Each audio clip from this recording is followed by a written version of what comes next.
জলপাইগুড়ি শহরের বিগ বাজারের কালী পুজোগুলোর মধ্যে অন্যতম দাদাভাই ক্লাবের পুজো। বৃহস্পতিবার খুঁটি পুজোর মধ্যে দিয়ে মহাশক্তির আরাধনা শুরু হলো। এদিন মণ্ডপ চত্বরে পুজো কমিটির সদস্যদের উপস্থিতিতে পুরোহিতের মন্ত্র উচ্চারণ, ঢাক, ঘণ্টা, উলুধ্বনির মধ্য দিয়ে খুঁটি পুজো সম্পূর্ণ হয়।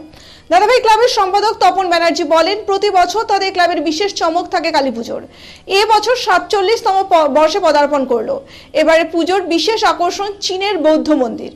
বাজেট 40 লক্ষ টাকা। এছাড়াও বিভিন্ন ধরনের সামাজিক কাজ ও সাংস্কৃতিক অনুষ্ঠানের আয়োজন করা হবে পুজোর কয়েকদিন ধরে বলে পুজো কমিটির সম্পাদক তপন ব্যানার্জি জানিয়েছেন।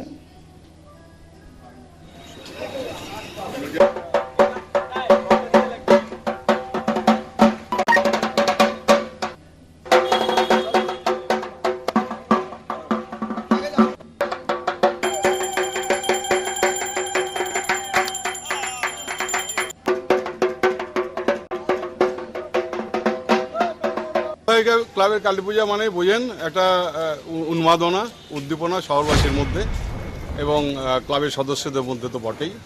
আমাদের এবার 47তম বর্ষ।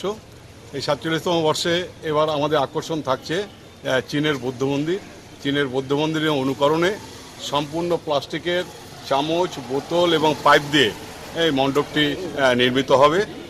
মণ্ডপটি নির্মাণ করবেন নদিয়া থেকে আগত ডেকোরেটর এবং সঙ্গে চন্দননগরে সুদৃশ্য আলোকসজ্জা থাকবে। তো সব